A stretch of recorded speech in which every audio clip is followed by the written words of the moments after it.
তাহলে নদিয়ার মাটিতে ব্রজেন্দ্র নন্দন কৃষ্ণ গৌর হলো। আস্তে মা আর কথা নয়, এবার একটু আমি বলবো, মন প্রাণ দিয়ে শুনবেন কেমন?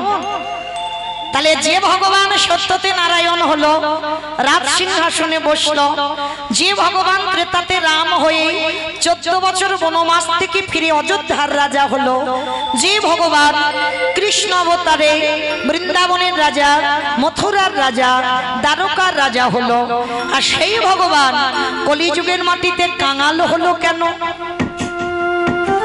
শুধু কাঙাল হলো নয় বাবা, জীবের দাঁড়ে দাঁড়ে নাম দিচ্ছে, যে নিচ্ছে তাকে দিচ্ছে, আর যে নিচ্ছে না বাবা তার হাতে ধরে পায়ে ধরে বলছে তোরা একবার কৃষ্ণ বল।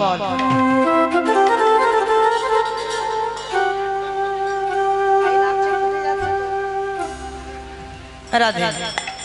তো যাই হোক, তাহলে মায়েরা আজকে আমরা জানবো কি ভগবান হয়ে কলিযুগের মাটিতে ধুলাই গড়াগড়ি দিচ্ছে কেন? ভগবান হয়ে ধুলাটা মাগবে কেন? কারণটা কি? তাহলে মায়েরা এর কারণের কথা জানতে গেলে, আচ্ছা মায়েরা আপনাদের একটা প্রশ্ন করি, সত্যি কথা বলবে? সত্যি করে বলবে? বেশ।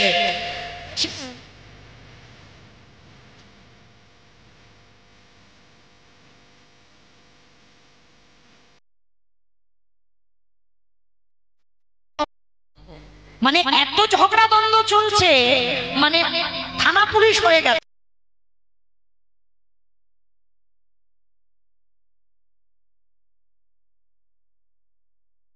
আচ্ছা বাবা সত্যি করে বলবে, ওই কাজে যাওয়ার আগে তাকে প্রণাম করে তুমি যাবে? ঠিক বলেছে।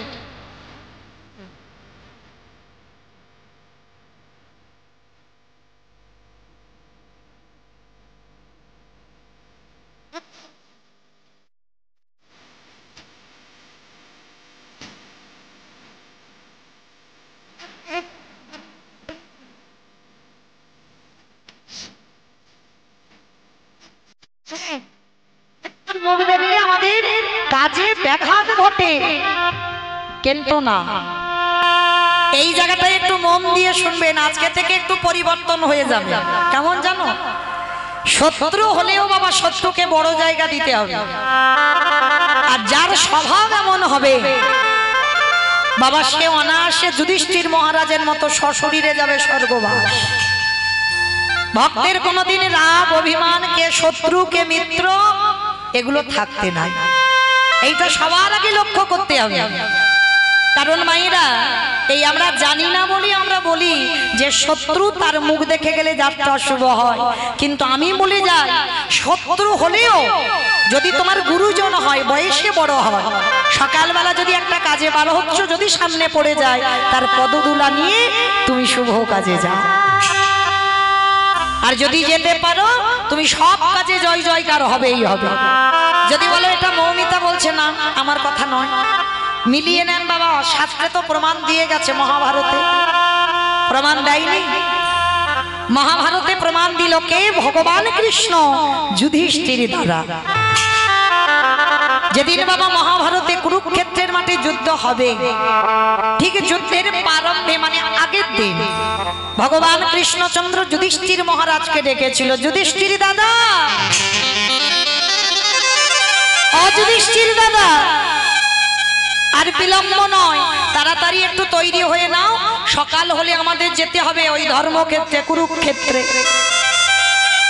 ভালো করে ভাবেন বাবা, যে জায়গাটা রক্তের বন্যা বয়ে গেল, অথচ গীতার প্রথম শ্লোকে বলছে ওই জায়গাটাকে ধর্মক্ষেত্র, কুরুক্ষেত্র। কেন?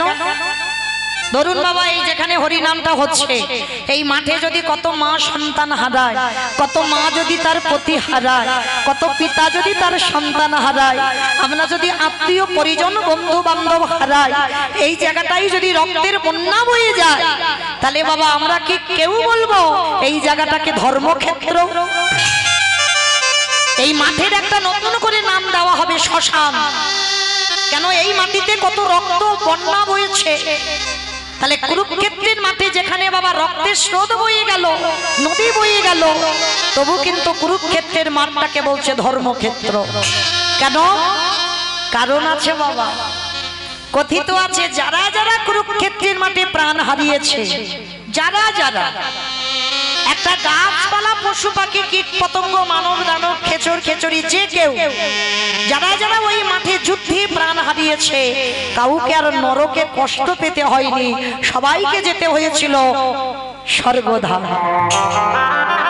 তাহলে যেখানে দেহ রাখলে নরকে যেতে লাগে না, যেখানে প্রাণ হারালে স্বর্গে বাস হয়, সেই জায়গাটা তো বাবা ধর্মক্ষেত্রই হবে।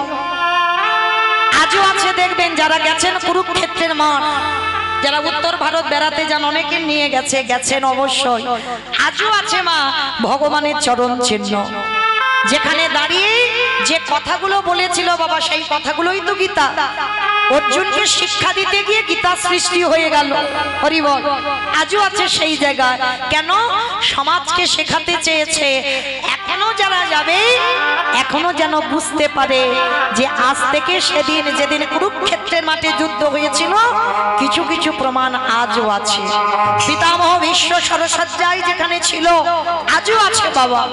ভীষ্ম পিপাসায় কাতর হয়েছিল একটু জল খাবার জন্য, তখন তৃতীয় পাণ্ডব অর্জুন এমন করে বাণ মেরেছে মাটির তলা থেকে পতিত পাবনী গঙ্গা উঠেছে।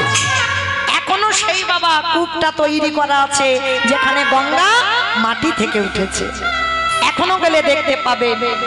তাহলে আজকে সকাল সকাল ভগবান কৃষ্ণ যুধিষ্ঠির মহারাজকে বলছেন, যুধিষ্ঠির দাদা আর দেরি নয়, তাড়াতাড়ি আমাদের এবার তৈরি হতে হবে, সকাল হলে আমাদের যেতে হবে ওই কুরুক্ষেত্রের মাঠে। যুধিষ্ঠির মহারাজ বলছে, কৃষ্ণ ক্ষণকালে বিলম্ব করো দাদা,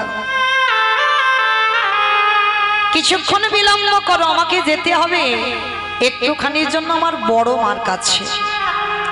বাবা আপনারা যারা তত্ত্বজ্ঞানী, যারা গ্রন্থ পাঠ করেন, আপনারা জানবেন যুধিষ্ঠির বড় মাটা কে?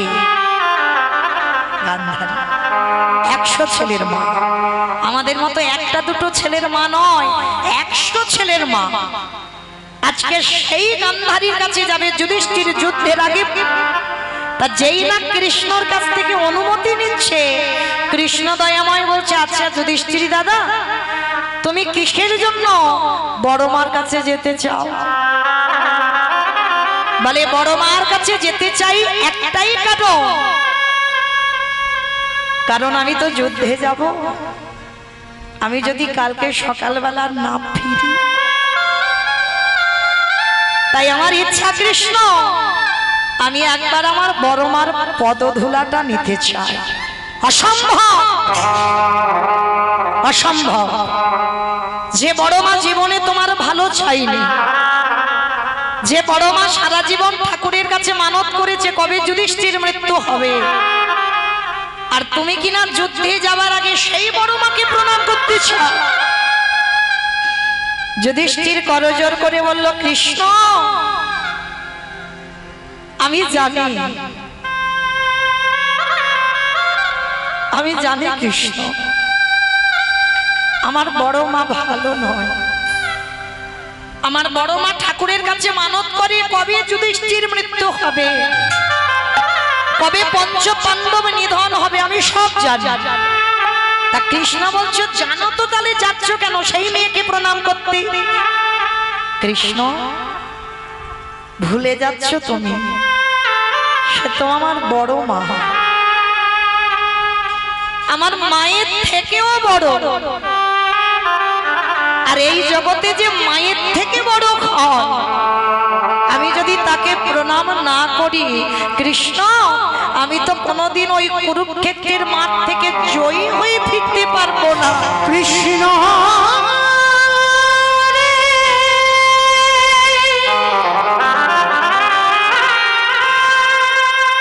আমি যুদ্ধে গিয়ে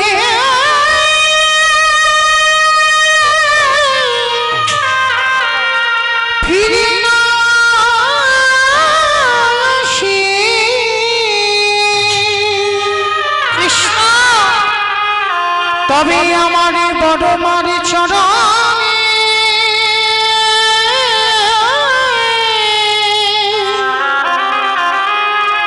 প্রণামে করা হবে না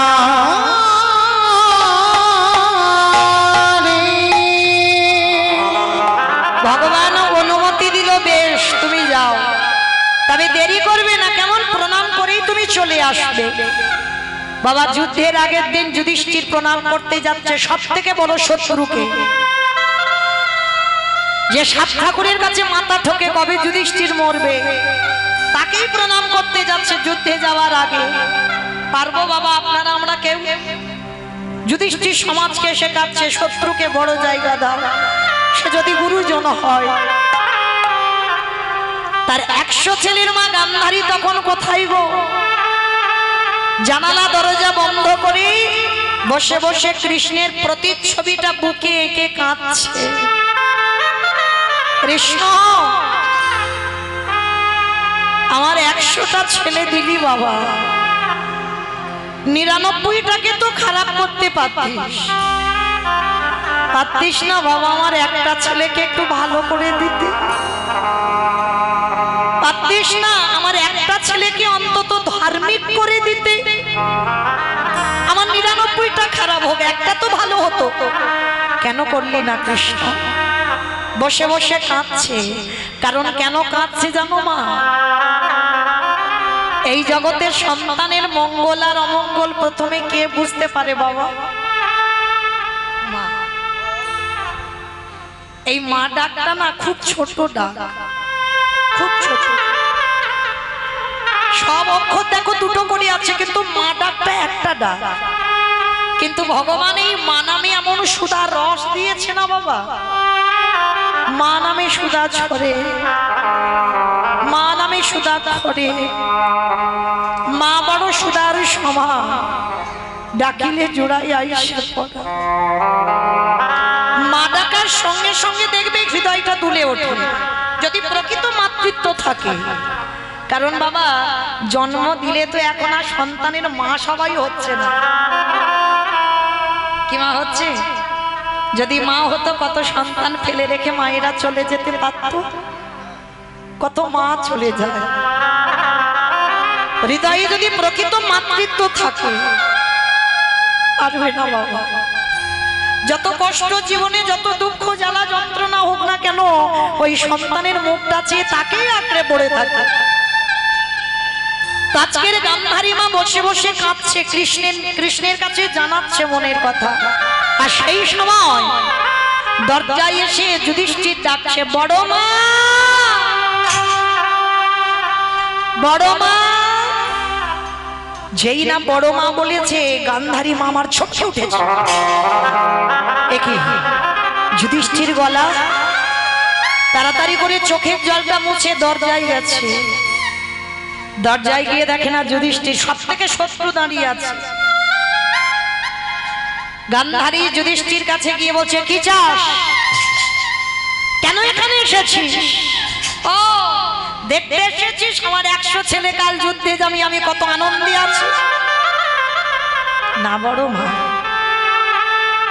তুমি ভুল ভাবছো। আমার জন্য তুমি কোনো কষ্ট পাবে তার জন্য আমি আসিনি বড় মা। কেন এসেছিস? পালিয়ে যা বাবা। আমার দুর্যোধন যদি তোকে এক্ষুনি দেখতে পাই যে তুই আমার কাছে এসেছিস, আমার দুর্যোধন তোকে বধ করে দেবে। না বড় মা, দুর্যোধন এখন আমায় মারবে না। কেন জানো বড় মা? এখনো আমি তার দাদা আছি। কাল সকাল হবে, ওরা মাঠে নামবে 100 জন, আমরা 5 জন। যখন ওই দুপক্ষে দুজনে দুই ভাই দাঁড়াবো, তখন আমি শত্রু হব। এখন আমি ওর দাদা আছি, এখন আমি শত্রু নয়। তা বলে উঠলো, বল কি চাস? কিসের জন্য এসেছিস আমার কাছে? বড় মা, জীবনে তোমার কাছে তো কিচ্ছু চাইনি, আজ তোমার কাছে একটা জিনিস চাইবো, বড় মা দেবে আমার? হরি বল, হরি বল। অমাইরা সন্তান হয়ে চাওয়াটা দেখো।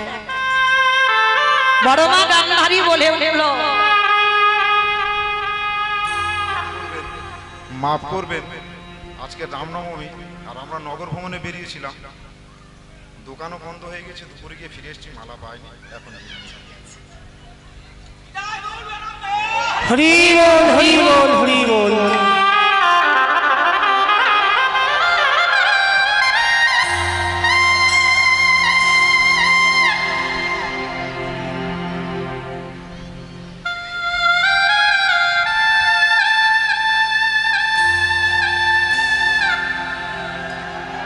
নিতাই গৌর কৃষ্ণ প্রেমানন্দে। হরি বল হরি বল। যুধিষ্ঠির দরজায় দাঁড়িয়ে বলছে, বড় মা, জীবনে কোনোদিন কিচ্ছু চাইনি, আজ আমি তোমার কাছে একটা জিনিস চাইবো, তুমি দেবে? কি চাস? কি আছে আমার কাছে, আমি তোকে দেব? আছে। বড় মা, আছে বলে তো আমি তোমার কাছে এসেছি, বলো না তুমি আমাকে দেবে? ঠিক আছে, যদি আমার কাছে থাকে তো তোকে দেব। বললাম তো আছে, তুমি আমার মাথা ছুঁয়ে ত্রিশত্ব করো না। বললাম না, থাকলে আমি তোকে দেব না, আগে ত্রিশত্ব করো তুমি আমার, আমি চাইলে তুমি আমাকে দেবে দেবে দেবে। বেশ, যুধিষ্ঠির বড় মাকে ত্রিশত্ব অঙ্গীকারে আবদ্ধ করে দিল।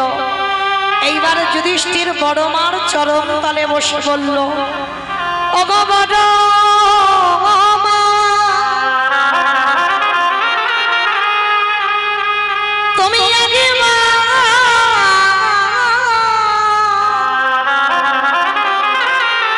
তুমি একেবারে আমার মাথায় হাত দিয়ে আশীর্বাদ করে দাও, যেন কাল সকালবেলা যুদ্ধে গিয়ে প্রথম দিনে তোমার যুধিষ্ঠির মৃত্যু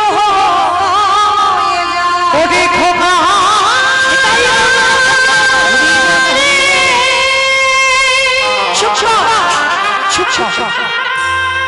তুই মনে করে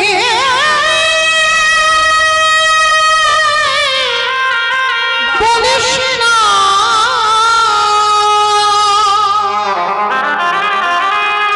আমি যে বড় মা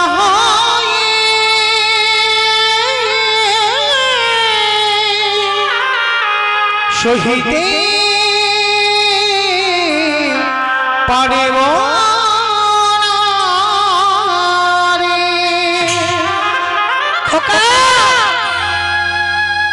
এ জগতে কোনো মা ছেলেকে বলতে পারে না যে কালকে তোর মৃত্যু হয়ে যায়। বড় মা কেন পারে না? তুমি তো সব সময় ঠাকুরের কাছে মাথা ঠুকে কাঁদো, কবে যুধিষ্ঠির মরবে। তবে আজকের আমি নিজে থেকে চাইছি, তুমি কেন দিতে পারবে না বড় মা? গান্ধারী বলল, খোকারে, এই জগতের সংসারে মাঝি যে বড় মা জীবনে তোর ভালো চাইনি, যে বড় মা সারা জীবন তোর মৃত্যু কামনা করেছে, সেই বড় মায়া যে তোর মাথায় আঘাত দিয়ে জীবনে প্রথম এবারে করিলাম আশীর্বাদ। দাও বড় মা, একবার তুমি বলে দাও যে যুধিষ্ঠির কালকের প্রথম দিন গিয়ে তোর যুদ্ধে মৃত্যু হবে। গান্ধারী প্রশ্ন করছে, হ্যাঁ রে খোকা, তুই যুদ্ধে মৃত্যু কামনা চাইছিস কেন? ওগো মা, এই জগতে যদি বড় দাদা বেঁচে থাকে, যদি তার কোলের ছোট ভাই চলে যায়, এর যে কত জ্বালা কত যন্ত্রণা।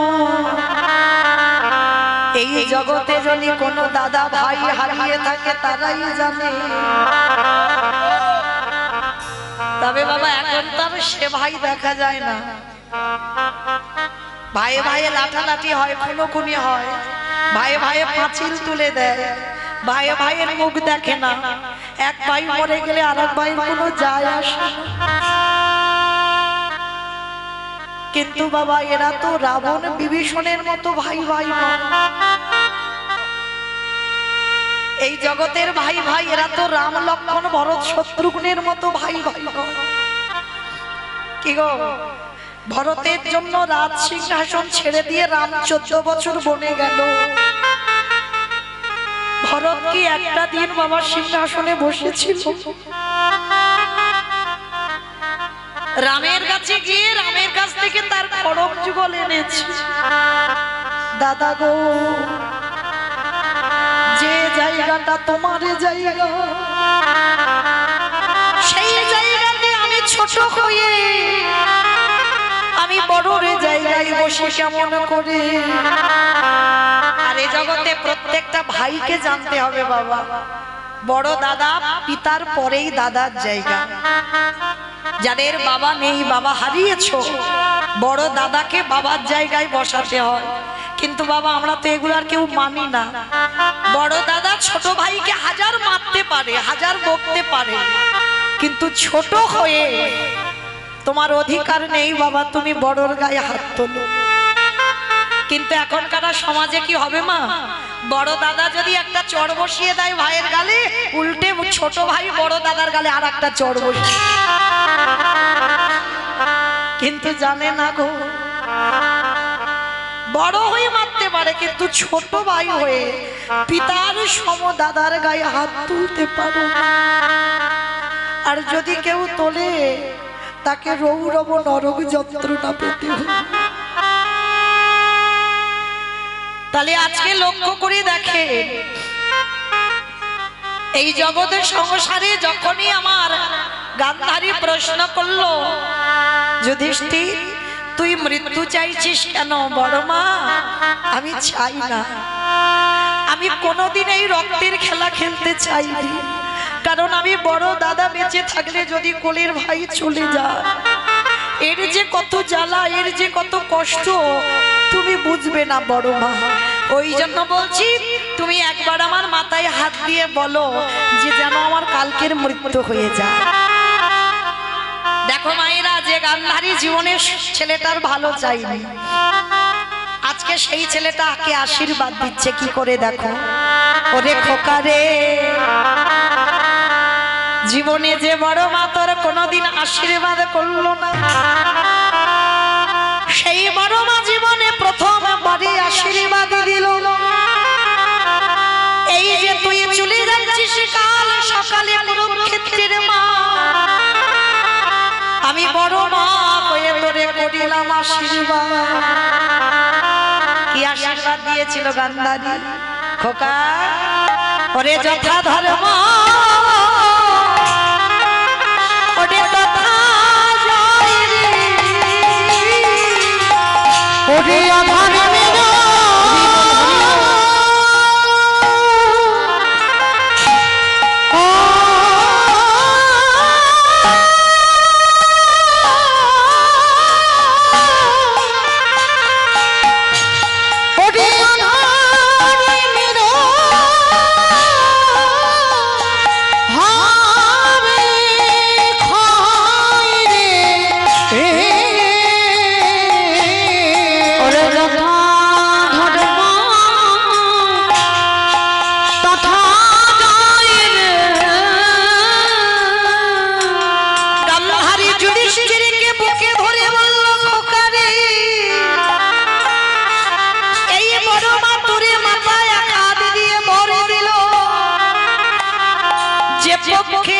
কৃষ্ণ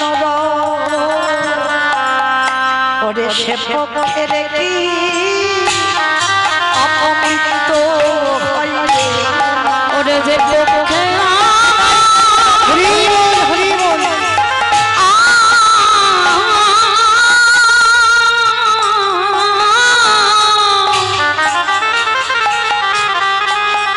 যে পক্ষে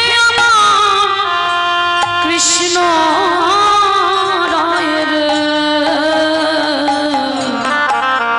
সে পক্ষের কি অপমৃত্যু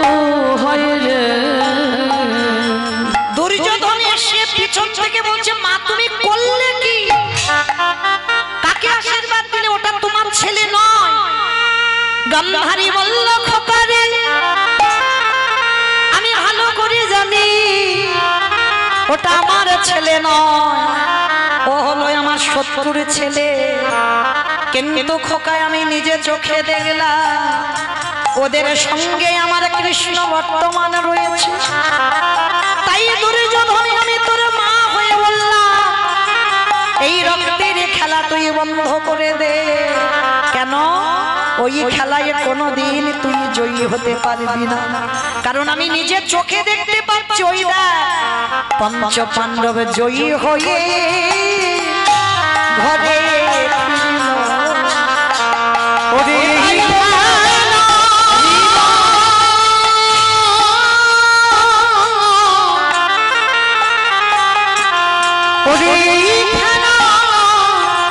তুই খেলিস না জয়ী হয়ে ঘরে ফিরলো। আসতে তা যেই না বাবা গান্ধারী আশীর্বাদ দিল, কিন্তু এই আশীর্বাদ শুধু নয়, পঞ্চ পাণ্ডব যুদ্ধে যাওয়ার আগে বড় মা বড় জ্যাঠামশাইকে প্রণাম করে তবে যুদ্ধে গেল। আর এদিকে বাবা দুর্যোধনরা 100 ভাই যুদ্ধের আগে বাবা মাকে প্রণামও করে। তাহলে আপনারাই বিচার করে বলেন, যে সন্তান জীবিত ভগবানকে সেবা করতে না পারে, তাহলে বাবা যতই তুমি কুম্ভ মেলায় স্নান করতে যাও, যতই তুমি নবদ্বীপ যাও, বৃন্দাবন যাও, হরিদ্বার যাও, দক্ষিণ ভারত যাও, অযোধ্যায় যাও, যেখানে যাও না কেন, যদি জীবিত ভগবানকে সেবা না করো তোমার সবটাই বিফল হয়ে যাবে। নিতাই গৌর হরি বল, হরি বল। আর জীবিত ভগবান তো বাবা যে যার ঘরের বাবা মা। এটা আমার কথা নয় বাবা, যেন বলেন না যে মৌমিতা জ্ঞান দিয়ে যাচ্ছে। আমি কেন বলতে যাব? ভাগবত জ্ঞানী যারা তারা তো জানেন ভগবান কৃষ্ণ সুদামাকে বলল, সুদামা এই পৃথিবীতে সবথেকে বড় গুরু যে যার ঘরের বাবা মা। তারপরে গুরু হলো শিক্ষা গুরু, দীক্ষা গুরু, তারপরে গুরু হলাম আমি ভগবান। ওই একবারও তো কৃষ্ণ বলেনি সবার আগে আমি বড় গুরু। মনে রাখতে হবে বাবা, যে বড় সে কোনোদিন মাথা তুলে বলে না আমি বড়। সমাজে যদি কেউ বলে বড় তবে তো তুমি বড়। তাহলে মনে রাখতে হবে মা, যেমন বছর অন্তর দুর্গা পূজা, কালী পূজা, লক্ষ্মী পূজা, সরস্বতী পূজা, মনসা পূজা সব পূজা করো বছর অন্তর। এই যেমন হরিনাম বছর অন্তর হচ্ছে, ঠিক ওই রকম একবার জীবিত ভগবানকে বছর অন্তর সেবা করো। মনে রেখো মা, আমার মতো অধম কীর্তনিয়া চরণ ধরে বলে যায়, যেমন সমস্ত পূজা অর্চনা করো বছরে একবার, দিনটাও যদি পারো বলে যাই বাবা, যদি পারেন ওই গুরু পূর্ণিমার দিন, ওই দিনটা হলে তো খুব ভালো হয়। আর যদি নাও হয়ে ওঠে একটা ভালো দিন দেখে বাবা মাকে সিংহাসনে বসাও, নিজের হাতে দুটো চরণ যুগল ধৌত করি, নিজের হাতের গলায় মালা পরাইয়ে দিয়ে, সারা বছর তো বাবা মাকে ভাগাভাগি করেছো, অন্তত বছরে একটা দিন নিজের যত্ন করে বাবা মাকে নিজের হাতে খাওয়া। ভগবান বলছে আসতে হবে না আমার কাছে। সে যদি কৃষ্ণ ভজতে ভুলে যায়, যদি জীবিত ভগবানকে কেউ সেবা করে, আমি তারই দরজাগা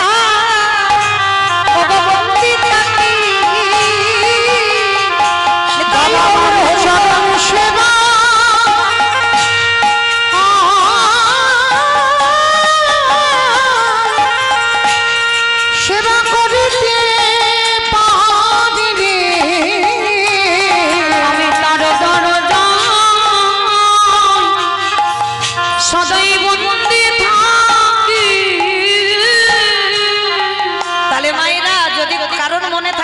কীর্তনিয়ার কথা, বছরে একবার পিতা মাতাকে একটু পূজা অর্চনা করো। সব দিন বলছি না, বছরে একবার। কেন বাবা? ভালো করে বিবেকটাকে একটু জাগাতে হবে। যেগুলো পড়াশোনায় পাবে না এগুলো চেতনা। যে মা কত কষ্ট ভোগ করে 10 মাস তোমার গর্ভে ধারণ করে রাখলো, যে মা কত রাত যন্ত্রণায় কাতর হয়েছে, যে মা সন্তান জন্ম দিয়ে কত রাত ঘুমায়নি, কত রাত খাইনি, বাবা হাড় খাটুনি খেটে ছেলের মুখে তুলে দিয়েছে অন্ন, নিজে পড়াশোনা না করে ছেলেকে হাই শিক্ষিত করলো, আর সেই সন্তান বড় হয়ে চাকরি পেয়ে বাবা মাকে ফেলে রেখে চলে যায়। কি গো, এটা কি সন্তানের ধর্ম বলে মনে হয়? কখনো হবে না বাবা, কোনদিন এটা সন্তানের ধর্ম নয়। সন্তানের ধর্ম একটাই, পিতামাতার চরণ সেবা করা। অনেক অনেক মায়েরা প্রশ্ন করে, ছোট ছোট বাচ্চাদের কৃষ্ণ ভক্ত করব কি করে? ও তো আমার কাছে বসে না, মন্দিরে যায় না, তুলসী গাছে জল দেয় না, কি করে করব ভক্ত? হরিব, তুমি যত ঠেলে দাও না কেন মা, হবে না। আমি বলে যাচ্ছি, শিখে নাও কি করে ভক্ত করাবে। একদিন থেকে 5 বছর পর্যন্ত তুমি সন্তানকে সেবা করো, 5 বছর পর্যন্ত তুমি সন্তানকে লালন পালন করো, সন্তানকে খাওয়াবে, মাখাবে, আনন্দ দেবে, আদর করবে, ভালোবাসবে। কিন্তু 5 বছরের পর থেকে ওকে শেখাও সবার আগে বাবা মাকে সেবা কর। এই বাবা মাকে যদি সেবা করাতে শেখাও, তাহলে ওই ছেলেকে আর বলতে হবে না কৃষ্ণ সেবা করতে। কৃষ্ণ এমন টান দেবে ও আপনি থেকে মন্দিরে চলে যাবে। তাই গৌর প্রেমানন্দ। হরি বল, হরি বল।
জাগিয়ে দেখে মার বুকে পা দিলাম, শুধু পা দিলাম নয়, ওই মলমূত্র ত্যাগ করলাম সকালবেলা।